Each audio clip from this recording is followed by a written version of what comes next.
The clinical nurse leader role distills the essence of healthcare and is the perfect opportunity to meet the challenges of whole person care in our rapidly advancing healthcare system. The CNL is a liaison between the patients, the interdisciplinary team, and the policy stakeholders. The ability to stay and transform care at the bedside is the reason why my colleagues and I were drawn to a CNL education. The CNL is the perfect medium between a bedside nurse and a clinical nurse specialist, as the CNL assesses individuals and families to anticipate risks, designs and implements plans of care, and provides oversight of the care delivery process. The CNL role has the ability to enhance patient satisfaction rates as well as increase staff morale by implementing changes that are patient and staff-centered. The CNL is able to implement changes at both the micro and macro system levels because of extensive education in the functioning of complex adaptive systems. By incorporating principles of shared leadership and clinical expertise, the CNL is able to enhance patient care and quality improvement through the effective use of human, financial, and technological resources. The CNL takes on a variety of roles, including, but not limited to, expert generalist clinician, outcomes and information manager, clinical educator, interdisciplinary liaison, patient and staff advocate, and lifelong learner.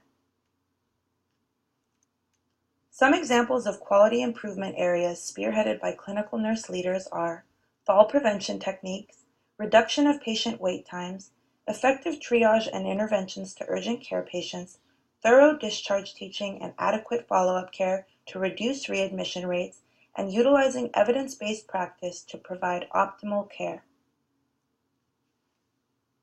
My focus will be on enhancing provider communication during handoff reporting to reduce error and to increase quality and continuity of care. CUSIN competencies are integral to the delivery of quality care. Patient-centered care is the essential competency. Providing it is dependent on the achievement of the other competencies. Adequate communication enhances patient-centered care and is critical during handoff reporting. Ineffective communication poses a risk to all of the CUSIN competencies.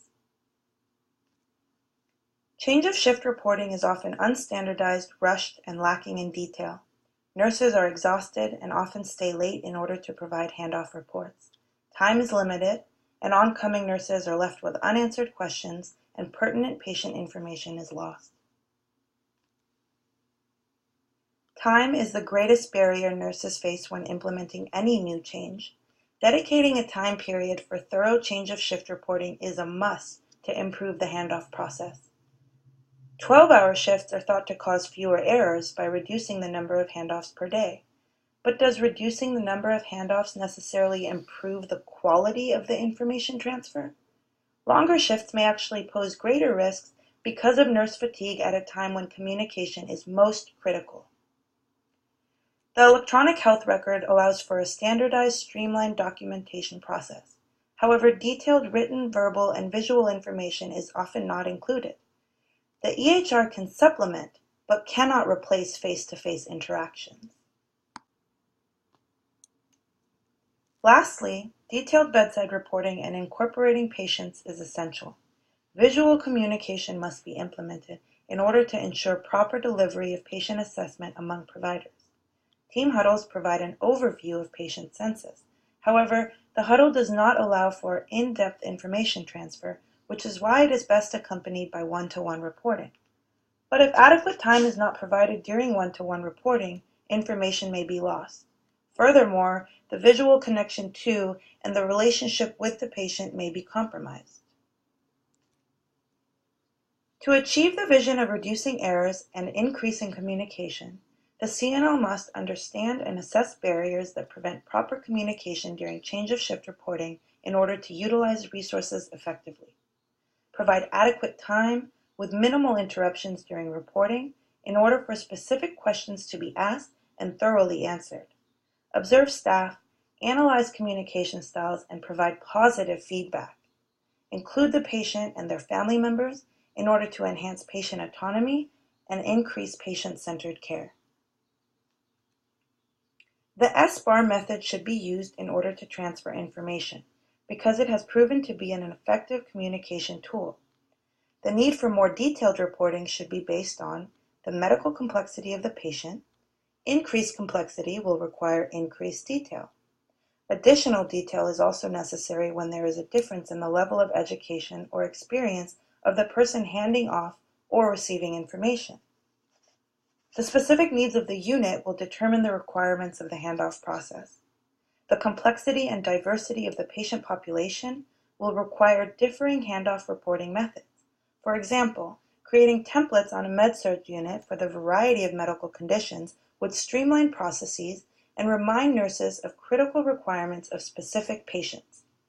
The resources available also determine the method and time utilized for handoff reporting. For example, a unit with electronic health records would allow for all team members to access information simultaneously. The charge nurse could be accessing information to lay out daily care reports, while nurses could focus on one-to-one reporting and also have time for bedside reports. An electronic patient input portal could also be incorporated to facilitate patient inclusion. Current hospital and unit procedures also impact communication.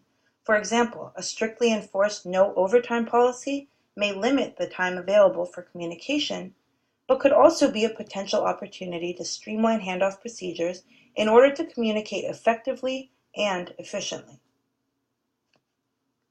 All nurses are responsible for carrying out QSIN competencies. Clinical nurse leaders must ensure that these competencies are met by implementing appropriate communication practices and minimizing risks associated with handoff among providers and across transitions of care. The CNL is responsible for detailed accounts of specific patient information in order to follow up with nurses and their patients throughout their shifts. The CNL must ensure effective communication in order to optimize continuity of care. In conclusion, by understanding micro and macro system barriers, fostering staff collaboration, and advocating for patient inclusion, CNLs will be able to enhance communication during handoff reporting. This will reduce errors and increase safety and quality of care. Change of shift reporting is an area of practice that clinical nurse leaders can enhance in order to meet the many challenges faced in our current complex healthcare settings.